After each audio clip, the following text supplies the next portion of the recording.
Morning my dear students. ఈరోజు మనము second బిఎస్సికి సంబంధించినటువంటి ఎంపీసీ మరియు ఎంపీసీఎస్ అలాగే బీజెడ్సీకి సంబంధించినటువంటి గ్రూప్ 4 ఎవరైతే ఉన్నారో వాళ్ళకి కామన్ కోర్ పేపర్ అంటే ఇది సిపి కామన్ పేపర్ అని చెప్పుకోవచ్చు. Common paper BA BCom BSc all గ్రూప్కి సంబంధించినటువంటి పేపర్.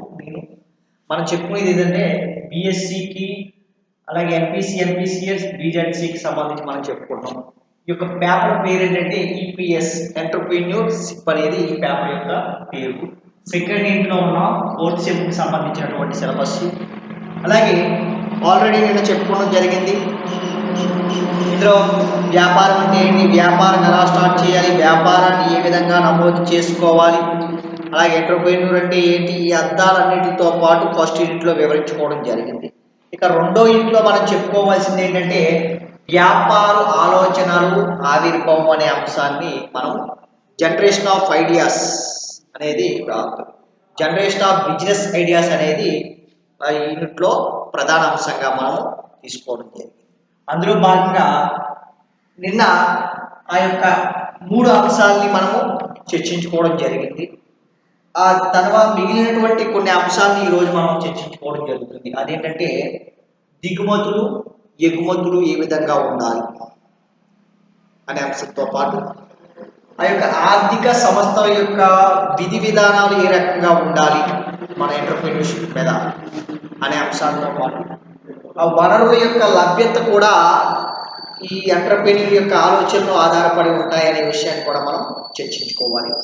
అలాగే కొత్త సాంకేతిక పరిజ్ఞానం అనేది ఎంతవరకు అవసరం అనే విషయాన్ని కూడా మనము క్లారిటీ ఇచ్చుకోవాలి.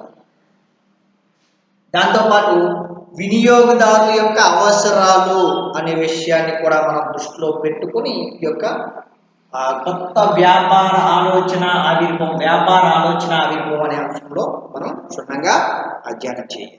ఇక్కడ ఈ ఫస్ట్ అంశమైనటువంటి దిగుమతులు ఎగుమతులు లేదా ఇంపోర్ట్ అండ్ ఎక్స్పోర్ట్ అనే అంశాన్ని మనం పరిశీలించినట్టయితే కనుక కొత్త వ్యాపార ఆలోచనలు అనేవి ఆవిర్భవించడానికి మరియు భావి ఎంటర్‌ప్రెన్యూర్‌లకు లభించేటువంటి మరొక ఆధారమే ఎగుమతి దిగుమతులు. మనము ఈ ఆలోచన అనేది రావటంతో పాటు ఏ వ్యాపార సంస్థను ఏర్పాటు చేయాలి అనే అంశాన్ని మన ప్రతిపాదికగా తీసుకుని ఆ వ్యాపారాన్ని స్టార్ట్ చేసినప్పుడు మనము గుర్తుంచుకోవలసినటువంటి మరొక ముఖ్యమైనటువంటి అంశం ఏంటయ్యా అంటే ఇంపోర్ట్ అండ్ ఎక్స్పోర్ట్, దిగుమతులు ఎగుమతులు. ఈ కొత్త వ్యాపార ఆలోచన ఆవిర్భవించడానికి భారీ ఎంటర్‌ప్రెన్యూర్‌లకు లభించేటువంటి మరొక ఆధారమే ఎగుమతి దిగుమతులు. ఓకేనమ్మా. అయితే వీటి గణనాలను కొంతకాలానికి సేకరించి విశ్లేషించడం వలన ఈ యొక్క ఎంటర్‌ప్రెన్యూర్‌లకు ఎలాంటి వ్యాపార సంస్థలను నెలకొల్పాలనే ఆలోచనలు వస్తాయి. అంటే మనము వ్యాపార సంస్థల్ని దృష్టిలో పెట్టుకున్న ఒక వ్యాపార రచనా ప్రణాళికను రూపొందించుకున్నప్పుడు ఫలానా సంస్థను స్థాపించాలనుకున్నప్పుడు మనము వస్తువుల్ని, ముడిసరుకుల్ని, ఆ ఎక్విప్మెంట్ని, ఆ ఇన్ఫ్రాస్ట్రక్చర్ని ఏర్పాటు చేసుకుంటాం. ఇది ఒక ఎత్తు అయితే కనుక మనకి కావలసినటువంటి మరొక అంశం ఏం గమనించాలంటే ఎగుమతి దిగుమతులకి అనుగుణంగా ఉందా లేదా అనే అంశాన్ని మనం స్పష్టంగా గమనించిన తర్వాతే వ్యాపారంలోకి అడుగు పెట్టాలనే విషయాన్ని మనము గుర్తుంచుకోవాలి. అలాగే ఇక్కడ స్వదేశీ పరిజ్ఞానంతో వస్తువులు తయారు చేసి దిగుమతులను ఎలా భర్తీ చేయవచ్చునో తెలుసుకోవడమే కాకుండా ఉపాధి అవకాశాలను సృష్టించబడతాయి.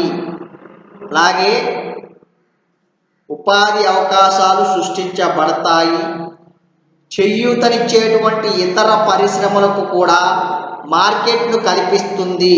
అలాగే కొత్త ఆలోచనలతో వస్తోత్పత్తి చేసేటువంటి వాటికి ఎగుమతులకు అవకాశాలు ఎలా ఉన్నాయనే విశ్లేషమైనటువంటి చేయవచ్చు.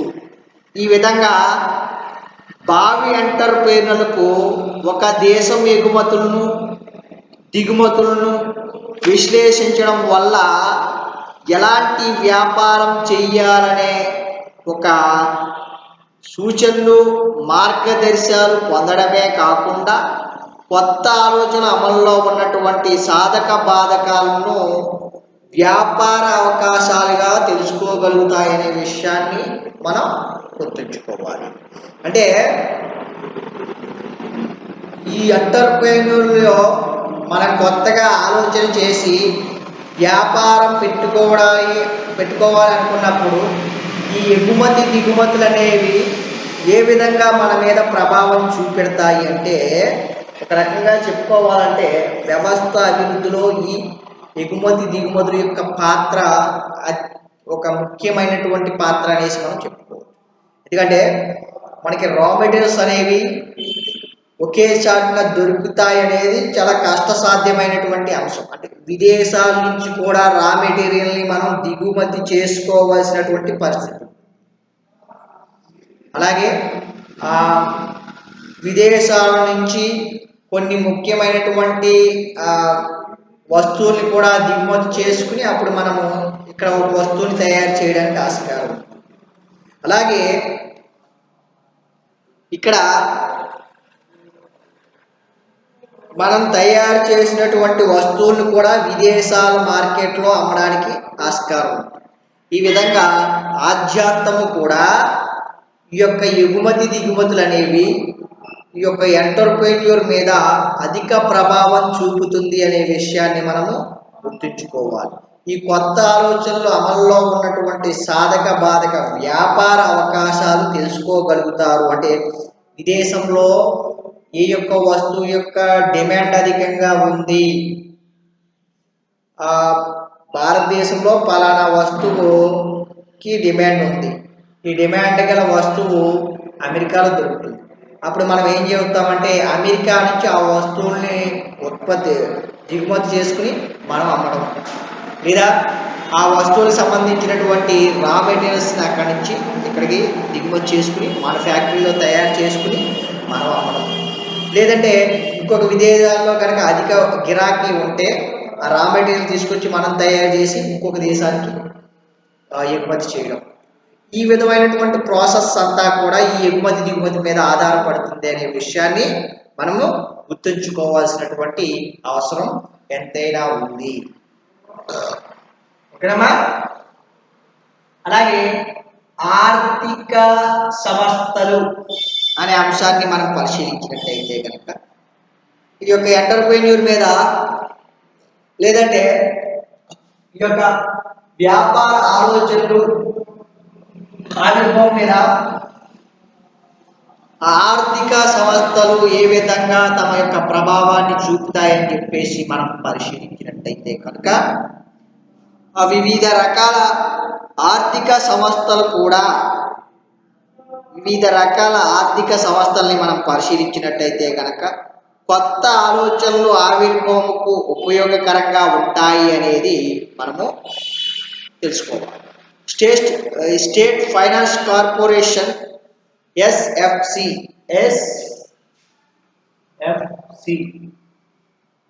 దీన్ని స్టేట్ ఫైనాన్స్ కార్పొరేషన్ అనేసి పిలవటం జరుగుతుంది. State industrial development corporation SIDC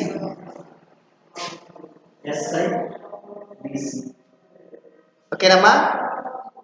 industrial financial corporation ఐఎఫ్సిఎస్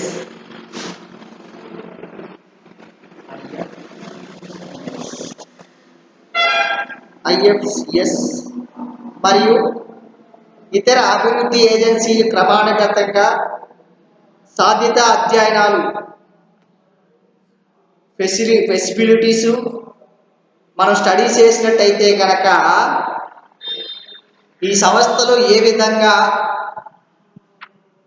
ఈ సంస్థలు కూడా మన వ్యాపార ఆలోచన ఆవిర్భావాలకు దారి తీస్తాయనే విషయాన్ని మనము గుర్తుంచుకోవాలి. ఏంటది? State finance corporation, state industrial development corporation, industrial finance corporation of అనేవి కూడా మనకి ఇండస్ట్రియల్స్ ఫైనాన్షియల్ కార్పొరేషన్ అనేవి కూడా ఇతర అభివృద్ధి ఏజెన్సీలకి క్రమానుగతంగా మనకి పని ఇవి తోడ్పడతాయి అనే విషయాన్ని మనము గుర్తుంచుకోవాలి. అలాగే ఇక్కడ ఎంటర్ప్రైన్యూర్ ఉపయోగకరమైనటువంటి సమాచారం లభిస్తుంది. ఈ ఎస్ఎఫ్సిలో కానీ ఎస్ఐడిసి ఐఎఫ్సిఎస్ఎల్లో కానీ ఒక ఎంటర్ప్రైన్యూర్కి అవసరమైనటువంటి సమాచారం అనేది లభ్యమవుతుంది అనే విషయాన్ని మనము గుర్తుంచుకోవాలి. అలాగే అవసరమైనటువంటి సలహాలను ఈ ఆర్థిక సంస్థలు అందజేస్తాయి అనేది కూడా మనం గుర్తుంచుకుని, కావున ఆర్థిక సంస్థల ప్రచురించినటువంటి నివేదికలు అధ్యయనం చేయడం వలన ఎంటర్ప్రైన్యూర్లకు వ్యాపార కొత్త రకమైనటువంటి ఆలోచనలు వచ్చేటువంటి అవకాశం ఉంది. ఇక పూర్తిగా మనం చెప్పుకోవాల్సింది ఏంటంటే ఈ విషయంలో ఈ ఆర్థిక సంస్థల విషయానికి వచ్చేటప్పటికీ ఈ వ్యాపార ఆలోచన ఆవిర్భావానికి ఈ సంస్థలు కూడా ఒక ముఖ్య పాత్ర వహిస్తాయి. ఈ వీళ్ళ వల్ల కూడా మనలో ఒక విధమైనటువంటి ఆలోచన మార్పు వస్తుంది, వ్యాపారపరమైనటువంటి మార్పు అనేసి ఇక్కడ చెప్పండి. దాంట్లో భాగంగా ఈ ఎస్ఎఫ్సి ఎస్ఐడిసి ఐఎఫ్సి కూడా ఏం చేస్తాయంటే మనలో ఒక ఆలోచనని క్రియేట్ చేస్తాయి. ఇవన్నీ కూడా ఇవి ఏం చేస్తాయంటే మనకు కావలసినటువంటి వ్యాపారానికి సంబంధించినటువంటి సమాచారాన్ని అందిస్తాయి. అలాగే నువ్వేదైతే వ్యాపారం చేయాలనుకుంటున్నావో దానికి సంబంధించిన ఆర్థిక తోడ్పాటును కానివ్వండి, రాయితీలు కానీ సబ్సిడీల విషయంలో కానీ మనకి తోడ్పాటును అందించడానికి అవకాశం ఉంటుంది. ఈ విధంగా మన వ్యక్తిలో ఉన్నటువంటి ఆలోచన విధానాన్ని ఇవి మారుస్తాయి అని అనడానికి, అంటే వ్యాపార ఆలోచనలకి ఆవిర్భించడానికి ఇవి కూడా ఒక కారణం అని చెప్పేసి మనము స్పష్టంగా చెప్పుకోవచ్చు. ఓకేనమ్మా, రైట్. మరొక నెక్స్ట్ అంశం ఏంటంటే వనరుల లభ్యత అనే అంశంలోకి వచ్చేటప్పటికి మనకి వనరుల లభ్యత అనే అంశంలోకి మనం వచ్చినట్టయితే కనుక ఏంటి ఈ వనరులు, ఎంతవరకు వ్యాపార ఆలోచనల ఆవిర్భావానికి ఈ వనరులు ఉపయోగపడతాయి అనేసి మనం పరిశీలించినట్టయితే కనుక ప్రతి సంస్థకు మానవ మరియు మానవేతర వనరులు అవసరం ఉంటుంది అనే విషయాన్ని మనం గుర్తుంచుకోవాలి. సంస్థ అనేది అంతకుముందు ఎప్పుడో చెప్పుకున్నట్టు నాకు గుర్తు, సంస్థ అనేది రెండు అంశాల మీద బేస్ అయి పనిచేస్తుంది. ఒకటి మానవ వనరులు, రెండోది మానవేతర వనరులు. దీన్ని మానవ వనరులు, భౌతిక వనరులు అనేసి కూడా మనం తెలుసుకోవచ్చు. కావున భావి ఎంటర్ప్రైన్యూర్లు ఎవరైతే ఉంటారో వాళ్ళు తమ స్థానికంగా అందుబాటులో ఉండేటువంటి వనరులను సర్వే లేదా విచారణ చేయటం వల్ల కొత్త వ్యాపార ఆలోచనలు పొందడానికి సహాయం చేకూరుతుంది అనేది మనం గమనించాలి. అంటే కొత్తగా మనం వ్యాపారం చేయాలనుకుంటున్నామమ్మా, ఆ వ్యాపారం చేయాలనుకున్నప్పుడు మన చుట్టుపక్కల ఏరియాలో కొన్ని వనరులు లభ్యమవుతున్నాయనుకో, అప్పుడు మనం ఏం చేస్తామంటే దాని మీద రీసెర్చ్ చేసి అది ఎంతవరకు మన యొక్క ఆలోచనకి తగ్గటువంటి బిజినెస్ నడపగలమా నడపలేమా అనే అంశాన్ని మనము అధ్యయనం చేయాలి, లేదంటే తెలుసుకోవాలి. ఆ రకంగా ఆ వనరుల లభ్యత వల్ల ఆ వ్యాపారం చేయడానికి మనం అక్కడికి వెళ్తాం, అది గుర్తుంచుకోవాలి. ఓకేనా. వనరుల లభ్యత అంటే ఏంటంటే వనరులు అంటే అనేక రకమైనటువంటి వనరులు ఉంటాయి. వనరులు అంటే వసతులు, సౌకర్యాలు, వీటిని వనరులు అనేసి మనం చెప్పుకోవచ్చు. ఇది ఒక చూడండి, మనము ఒక చేపల ఫ్యాక్టరీ స్థాపించాలనుకుంటున్నాం. ఇది కొత్త ఐడియా నాకు వచ్చింది. చేపల ఫ్యాక్టరీని స్థాపించాలి అంటే ఎక్కడ స్థాపించాలి? ముందల ఈ చేపల చెరువులు ఎక్కడైతే అధికంగా పండించబడుతున్నాయో దానికి దగ్గర పట్టణంలో దాన్ని స్థాపించాలి. దాంతోపాటు అక్కడ ఒక చెరువును తవ్వించగలగాలి. వాటర్ ఫెసిలిటీస్ ఉండాలి. దాంతోపాటు ట్రాన్స్పోర్టేషన్కి దగ్గరగా ఉండే విధంగా దాన్ని ఏర్పాటు చేసుకోవాలి. వీటిని వనరులు అంటారు. అంటే ఈ వనరుల మనకి లభ్యతను బట్టి కూడా మన ఐడియాలజీ మారుతుంది. మనం కొత్త వ్యాపారాన్ని సృష్టించాలనే ఒక ఐడియా క్రియేట్ అవుద్దని చెప్పేసి ఇక్కడ మనకి చెప్పడం జరిగింది. అలాగే ఇక్కడ రకరకాల మార్గాలు అంటే లభ్యమయ్యేటి వనరులు విలువలను సృష్టించడానికి రకరకాల మార్గాలను ఎంటర్ప్రైన్లు అన్వేషిస్తారు అనే విషయాన్ని గుర్తుంచుకోవాలి. దాంతోపాటు దేశంలోని వివిధ ప్రాంతాల్లో national council of applied economic research సర్వేలను నిర్వహించి పారిశ్రామిక అభివృద్ధికి అనువైనటువంటి ప్రాంతాలను గుర్తించుతుంది. ఇక్కడ మనము ఒక అంశాన్ని గమనించాలి. వ్యాపారులకు అనువుగా ఎవరైతే యువత ఉన్నారో వాళ్ళకి కొత్త కొత్త థాట్స్ వస్తాయి, కొత్త ఆలోచనలు వచ్చి వ్యాపారాలు స్థాపించబడాలి అనేది వీళ్ళు భావిస్తూ ఉంటారు. దాంట్లో భాగంగా దేశంలోని వివిధ ప్రాంతాలలోకి పరిశీలించి ఆ national council of applied economics research ఏం చేస్తుందంటే ఈ సంస్థ సర్వే చేస్తుంది. దేనికి? పారిశ్రామిక అభివృద్ధికి అనువైనటువంటి ప్రాంతాన్ని గుర్తించి ఆ యొక్క ఈ ప్రభుత్వానికి తెలియచేయడం ద్వారా, ప్రభుత్వం వివిధ సంస్థలకు అందించడం ద్వారా ఆ సంస్థలు కొత్తగా ఉన్నటువంటి యువత లేదంటే నిరుద్యోగులైనటువంటి యువకులకి ఈ సమాచారాన్ని అందించడం ద్వారా వాళ్ళు అక్కడికి వెళ్ళి వివిధ రకాలైనటువంటి వ్యాపారాలు చేయడానికి ఆస్కారం ఉంటుంది అనే విషయాన్ని మనం ఇక్కడ గుర్తించాలి.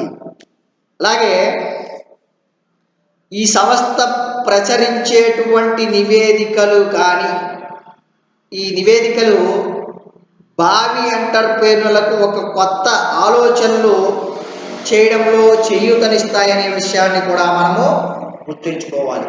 ఎప్పుడైతే పలానా ప్రాంతంలో national council research for applied economics అనే ఆర్గనైజేషన్ పలానా ప్లేసులు పలానా వాటికి అనువుగా ఉంటాయని చెప్పినప్పుడు మనలో ఈ ఎంటర్ప్రైనర్లో కొత్త ఆలోచనలు పుట్టుకొస్తాయనే విషయాన్ని కూడా మనము గమనించవచ్చు. అలాగే ఏ ప్రాంతంలో ఎక్కువ లభిస్తాయి, వాటితో వ్యాపార అవకాశాలు ఎలా ఉంటాయి, దాంతోపాటు ఎలా ఆ వనరులు ఉపయోగించుకోవాలో తెలుస్తుంది.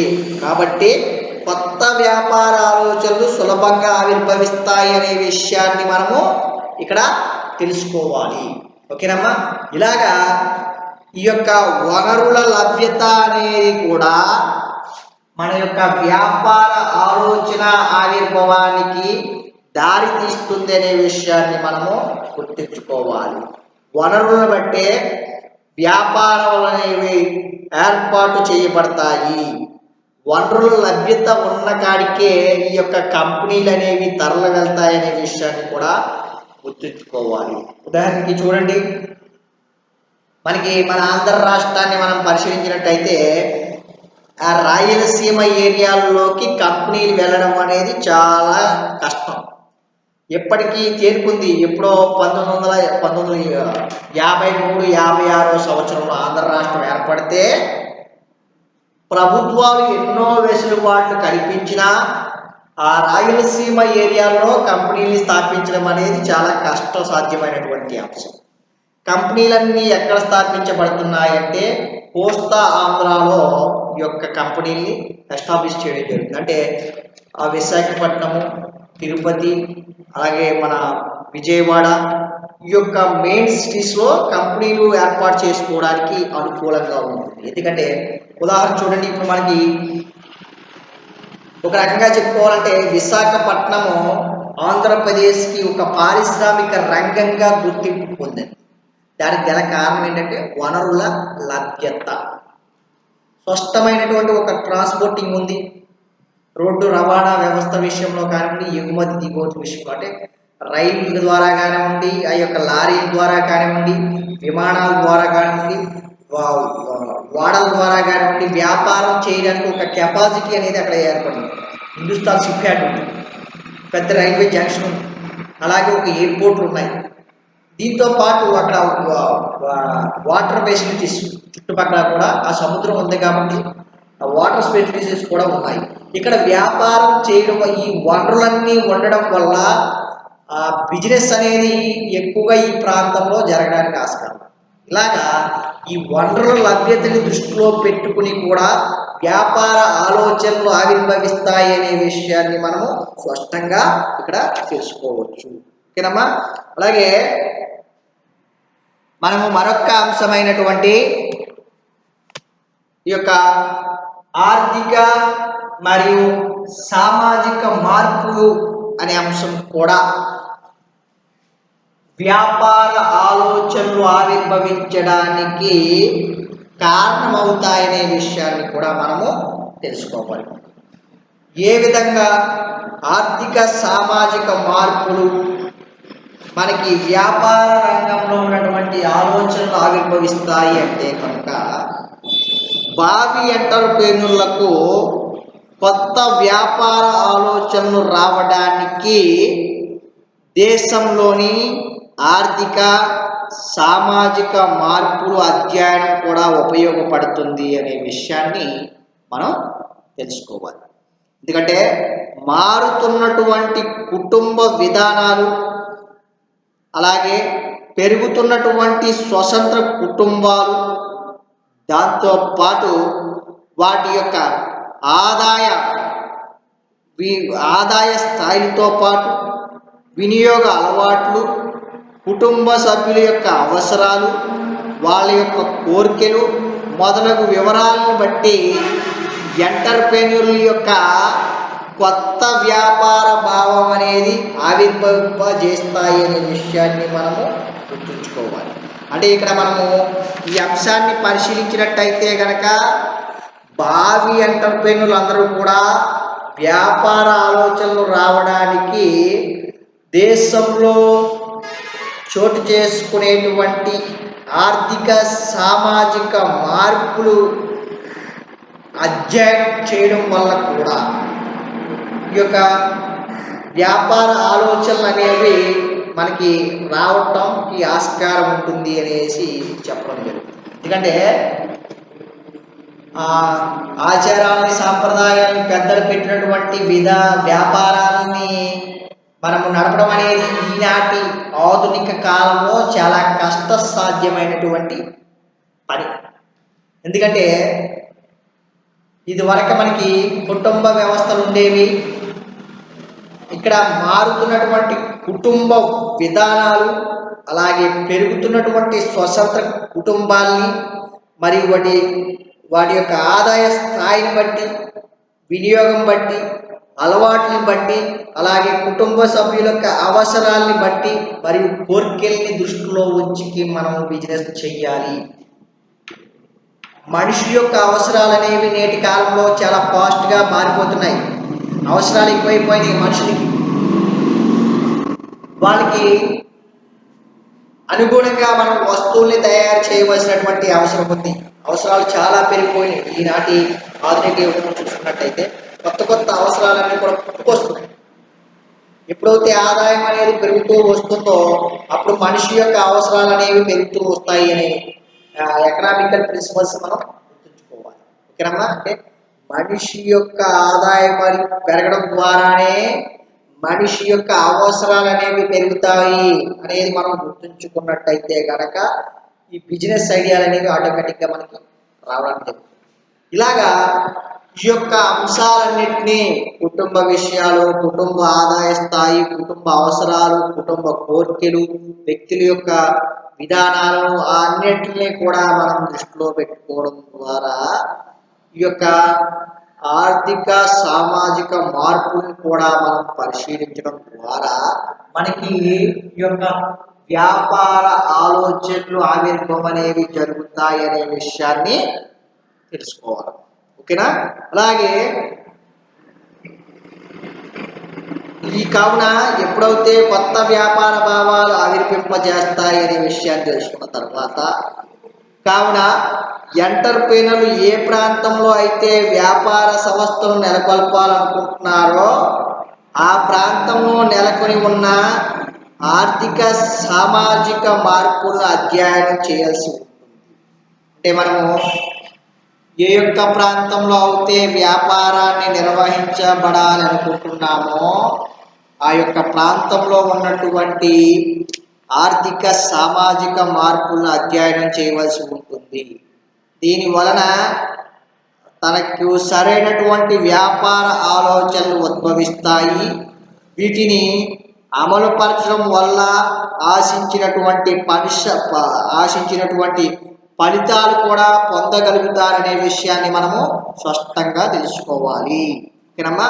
అంటే ఈ విధంగా రీసెర్చ్ చేసి సామాజిక ఆర్థిక మార్పుల్ని దృష్టిలో పెట్టుకొని మనం ఆలోచించినట్టయితే కనుక వ్యాపార ఆలోచన విధానం ఆవిర్భవించిన కొత్త ఆలోచనలు రావడానికి ఆస్కారం ఉంటుంది అనే విషయాన్ని గుర్తుంచుకోవాలి.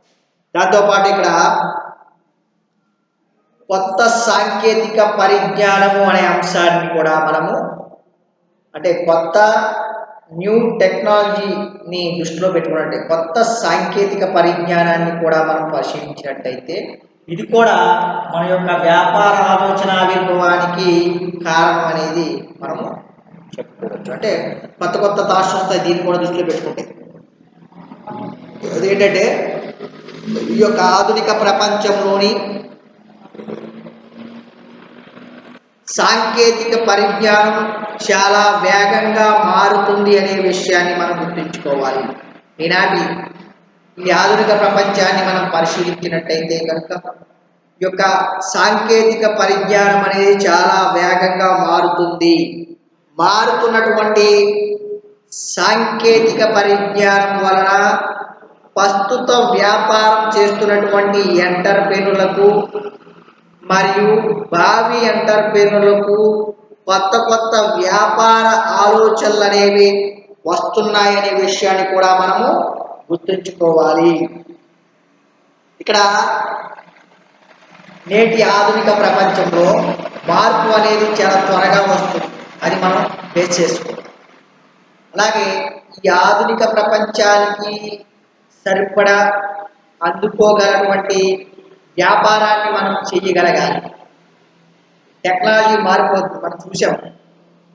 ఈ యొక్క ఫోన్ల విషయంలో తీసుకున్నట్టయితే ఈరోజు మనం మొబైల్ షోరూమ్కి వెళ్ళి ఒక ఫోన్ కొంటే నువ్వు ఫోన్ కొన్నటువంటి వారంలోనే అదే కంపెనీ హై ఫీచర్తో కలిగినటువంటి ఒక ఆండ్రాయిడ్ని వారంలోనే రిలీజ్ చేస్తుంది.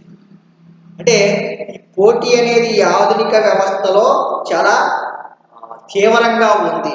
దాన్ని తట్టుకోగల వ్యాపార లక్షణాలు నీలో ఉండాలి. అలా నిర్మించుకోగలటువంటి ఆలోచన నీలో క్రియేట్ అవ్వాలని చెప్పేసి ఇక్కడ చెప్పడం జరిగింది.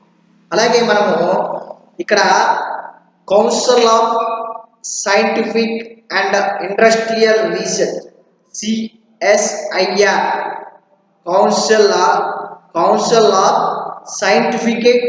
సైంటిఫిక్ అండ్ ఇండస్ట్రియల్ రీసెర్చ్ ఆధ్వర్యంలో నిర్వహించబడుతున్నటువంటి శాస్త్రీయ మరియు పరిశోధనా ల్యాబొరేటరీలు పరిశ్రమలకు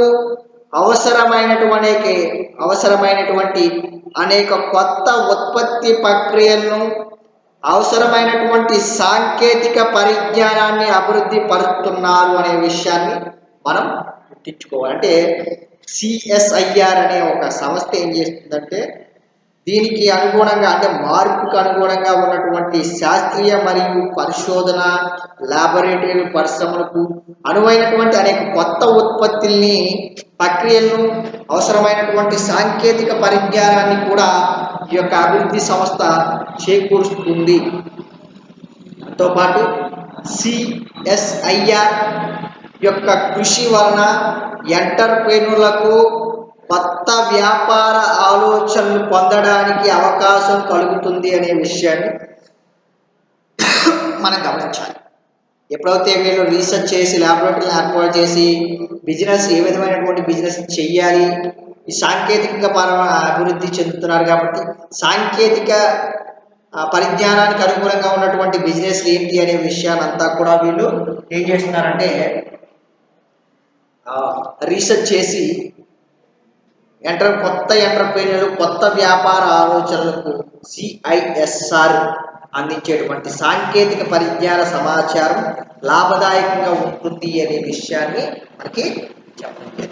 ఓకేనమ్మా, ఇవి ఈరోజు మన వ్యాపార ఆలోచన ఆవిర్భవించడానికి ముఖ్య కారణాలుగా మనము చెప్పుకోవచ్చు. ఏం చెప్పుకున్నాం? అవన్నీ కూడా ఎగుమతులు కూడా ఈ యొక్క ఆలోచనలు వ్యాపార ఆలోచన ఆవిర్భవించడానికి ఆస్కారం ఉంటుంది. దాంతోపాటు వనరుల లభ్యత మీద కూడా మన యొక్క ఆలోచన విధానం మారుతుంది అనే విషయాన్ని స్పష్టం చేసుకున్నాం. అలాగే ఆర్థిక సామాజిక మార్పులు కూడా, అంటే మనము రోజువారీ దేశంలో కానీ రాష్ట్రంలో కానీ జరుగుతున్నటువంటి ఆర్థిక సామాజిక మార్పుల్ని దృష్టిలో పెట్టుకుని దాని మీద అధ్యయనం చేసినప్పుడు మనకి కొత్త కొత్త ఆలోచనలు రావడానికి ఆస్కారం ఉంటుంది అనే విషయాన్ని కూడా తెలుసుకున్నాం. అలాగే కొత్త సాంకేతిక పరిజ్ఞానం, అంటే టెక్నాలజీని ఉపయోగించి ఆ టెక్నాలజీలో వస్తున్నటువంటి మార్పుని దృష్టిలో పెట్టుకుని మరియు ఈ ఆధునిక ప్రపంచంలో అతివేగంగా శరవేగంగా జరుగుతున్నటువంటి మార్పుల్ని, ఆ మెషినరీని యంత్రాన్ని దృష్టిలో పెట్టుకుని కూడా మనకి కొత్త కొత్త వ్యాపారపరమైనటువంటి ఆలోచనలు వస్తాయనే విషయాన్ని మనము గుర్తుంచుకోవాలి. ఓకేనమ్మా, థ్యాంక్ యూ వెరీ మచ్.